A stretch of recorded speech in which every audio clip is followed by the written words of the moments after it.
احادیث رشتہ داروں سے صلہ رحمی کرنے کے بارے میں، الحمدللہ والصلاۃ والسلام علی رسولہ وعلی آلہ واصحابہ اجمعین۔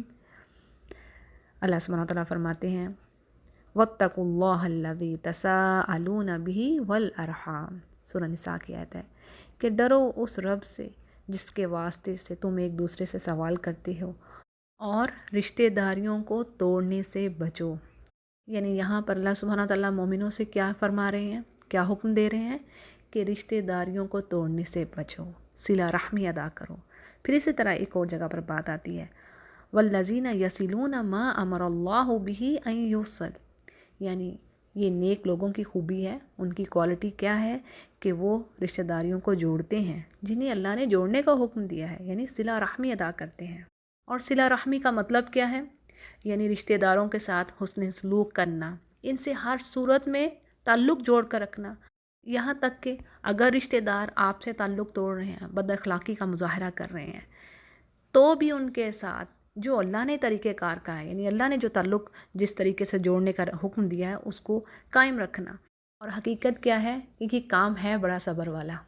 یعنی ہوتا یہ ہے کہ جب ایک سے زیادہ افراد ایک جگہ پر رہ رہے ہوتے ہیں تو پھر آپس میں زیادتیاں ہو جاتی ہیں ایک دوسرے پر، تو ان زیادتیوں کو، ان کوتاہیوں کو درگزر کرنا، معاف کرنا، یہ بڑا صبر آزما کام ہے، لیکن جو اس کو کر گزرتا ہے وہی کامیاب۔ اور یہ کامیابی پھر کوئی چھوٹی کامیابی تو ہے نہیں۔ یعنی حدیث میں اللہ سبحانہ تعالیٰ کیا فرما رہے ہیں، من وصلکی وصلتو ومن قطعکی قطعتو، بخاری اس کو روایت کر رہے ہیں۔ یعنی اللہ فرماتے ہیں کہ یہ رحم سے کہا جا رہا ہے کہ جو تجھے ملائے گا میں اسے ملاؤں گا، اور جو تجھے کاٹے گا میں اسے کاٹ دوں گا۔ یعنی کیا پتہ چل رہا ہے کہ صلہ رحمی کرنا جو اللہ نے حکم دیا ہے، رشتہ داروں کے ساتھ بنا کے رکھنا، ان کے حقوق ادا کرنا، ایک طرح سے اللہ کے ساتھ خصوصی ربط ہے، یعنی تعلق ہے اللہ کے ساتھ مومنوں کا۔ اور اس کے برعکس جو ان رشتوں کو توڑتا ہے تو وہ اللہ کی ناراضگی اور اس کے غضب کو دعوت دیتا ہے اپنی طرف۔ تو ایک حدیث کو دیکھتے ہیں، انس رضی اللہ عنہ سے روایت ہے، رسول اللہ صلی اللہ علیہ وسلم نے فرمایا من احب ان یبسط لہ فی رزقہ وینسع لہ فی اثرہ فلیصل رحمہ، متفق علیہ۔ یعنی بخاری اور مسلم دونوں اس کو روایت کر رہے ہیں۔ اور حدیث کیا ہے کہ رسول اللہ صلی اللہ علیہ وسلم نے فرمایا جس شخص کو یہ بات پسند ہے کہ اس کی روزی میں، یعنی اس کے رزق میں فراغت کی جائے، اس کا رزق بڑھ جائے اور اس کی عمر میں اضافہ ہو، تو اسے چاہیے کہ صلہ رحمی کرے، یعنی رشتہ داروں کے ساتھ حسن سلوک کرے۔ تو یہ یہاں پر دیکھیں دو بڑے فائدے انسانوں کو دیے جا رہے ہیں۔ کیا چیز؟ رزق میں اضافہ۔ کون نہیں چاہتا اس کے رزق میں اضافہ ہو؟ دن رات انسان کھپ رہا ہے، اسی کے لیے تو، کمائی کے لیے تو کر رہا ہے سب کچھ، بال بچوں کو پالنے کے لیے دن رات وہ رزق حلال کمانے کے چکر میں ہے، اور کچھ لوگ ایون حرام میں گر رہے ہیں جا کے۔ اکثریت اللہ تعالیٰ نے فرما دیا نا اکثرہم فاسقون، یعنی انسانوں کی جو اکثریت ہے وہ فاسقون میں سے ہے، یعنی فسق کے کام کرنے والے، زیادہ تر لوگ حرام چیزوں کی طرف دوڑنے والے ہیں، اور تھوڑے ہی بندے ہیں جو اللہ کے خاص ہیں، متقی ہیں۔ یا رب ہمیں ان میں سے کر۔ تو کیا ہے اس چیز کے بینیفٹس؟ یعنی رزق میں اضافہ، اور دوسری عمر کی بھی زیادتی، یعنی اللہ تعالیٰ اس کی عمر کو بھی بڑھائے گا، یعنی عمر میں بھی برکت دے گا۔ اور یہی مفہوم ہمیں سورہ طلاق کی آیت نمبر 2 اور 3 میں ملتا ہے۔ یعنی اللہ فرماتے ہیں وَمَن يَتَّقِ اللَّهَ يَجْعَل لَّهُ مَخْرَجًا، یعنی جو تقوی رکھنے والا ہے، اللہ کا ڈر اور خوف رکھنے والا ہے، اس کے لیے اللہ ایسی جگہ سے آسانیاں پیدا کرے گا، اس کے لیے راستے نکالے گا کہ جہاں سے وہ سوچ بھی نہیں سکتا ہوگا، اور اس کو رزق دے گا وَيَرْزُقْهُ مِنْ حَيْثُ لَا يَحْتَسِبُ، اس کو ایسی جگہ سے اللہ رزق دے گا کہ جہاں سے اس کا گمان بھی نہیں ہوگا، اس کی سوچیں بھی نہیں ہوں گی کہ اس کو وہاں سے رزق بھی آئے گا، لیکن اللہ اس کو ایسی جگہ سے بھی رزق عطا فرمائے گا۔ تو یہ کیسے ہوگا؟ جو تقوی رکھنے والا ہے، وہی بات نا۔ تو جو پہلے ہم نے بات پڑھی کہ مومنین اور متقین کی کوالٹیز کیا ہیں، کہ اللہ نے کہا وہ ملاتے ہیں، یعنی صلہ رحمی کو ملاتے ہیں، جو اللہ نے کہہ دیا ہے کہ دیکھو اس کو توڑنا نہیں ہے، رشتہ داروں کے ساتھ تعلق بنا کے رکھنا ہے، صلہ رحمی تو یہ تو اللہ نے کہہ دیا نا کہ جو صلہ رحمی نہیں کرے گا، جو اس کو کاٹے گا میں اس کو کاٹوں گا۔ اسی طرح ایک اور حدیث کے الفاظ ہیں کہ آپ صلی اللہ علیہ وسلم نے فرمایا، جب تم میں سے کوئی شخص روزہ کھولے تو اسے چاہیے کہ وہ کھجور سے روزہ کھولے، اور اس لیے کہ اس میں برکت ہے، اور اگر کھجور نہ پائے تو پانی سے کھولے کیونکہ یہ پاک ہے اور پاک کرنے والا ہے۔ اور پھر فرمایا کہ مسکین پر کیا گیا صدقہ صرف صدقہ ہے، اور رشتہ دار پر کیے گئے صدقے کی 2 حیثیتیں ہیں، یعنی وہ صدقہ بھی ہے اور صلہ رحم بھی۔ یعنی دیکھیں کیا پتہ چل رہا ہے ہمیں کئی چیزیں اس حدیث سے۔ ایک تو روزے کے بارے میں بتا دیا گیا کہ کھجور سے کھولو، اور اگر کھجور نہیں تو پانی سے کھول لو، اور اس کے علاوہ بھی کسی بھی چیز سے افطار کیا جائے تو تمام چیزوں کا ثواب برابر ہے۔ اور دوسری اہم بات کیا پتہ چل رہی ہے، یعنی آپ صلی اللہ علیہ وسلم نے فرما دیا کہ دیکھو جو تم مسکین پر، یعنی جو بھی ہم باہر صدقہ دے رہے ہیں کسی مسکین پر، یتیم پر، غریب پر، تو وہ خالی صدقہ ہے، یعنی اس پر صرف صدقے کا آپ کو اجر ملے گا، صدقہ ہے۔ لیکن جب کسی رشتہ دار کو دیا جائے گا صدقہ، یعنی جب کسی اپنے عزیز کی مدد کی جائے گی جو کہ ضرورت مند ہے، سفید پوش ہے، لوگوں کے آگے ہاتھ نہیں پھیلا سکتا، ضرورت مند ہے، اس کی ضرورتیں پوری نہیں ہو رہی۔ آج کل دیکھیں بچوں کی ایجوکیشن ہے اور 100 طرح کے اخراجات ہیں، اس قدر مہنگائی کا جو یہ ایک دور چل رہا ہے، تو اس میں تو جو کم تنخواہ والے لوگ ہیں ان کی تو بیچاروں کی بچوں کو پڑھانا اور گھروں کے بل اور اس طرح اور بہت سے اخراجات ہیں وہ پورے نہیں ہو پاتے، تو رشتہ داروں نے ہی تو ایک دوسرے کا ساتھ دینا ہے، وہ کہاں سے باہر جا کے ہاتھ پھیلائیں، کہاں سے باہر مانگے۔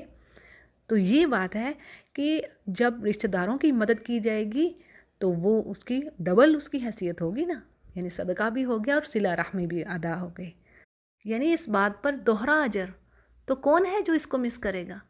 یعنی اگر اس کا رشتہ دار ضرورت مند ہے تو سب سے پہلے اس کا حق ہے۔ یہ قرآن کریم میں اللہ نے ایک آرڈر بتا دیا ہے، آپ سورۃ البقرہ سے شروع ہو جائیں آپ کو پتہ چلے گا، یعنی اللہ تعالیٰ فرما رہے ہیں خرچ کرو، اپنی فیملی پر خرچ کرو، پھر اس کے بعد اپنے رشتہ داروں کو دیکھو، پھر اس کے بعد ایک لسٹ چلتی ہے مسکین کی، غریب کی، یتیم کی، اور پھر فی سبیل اللہ آ گیا۔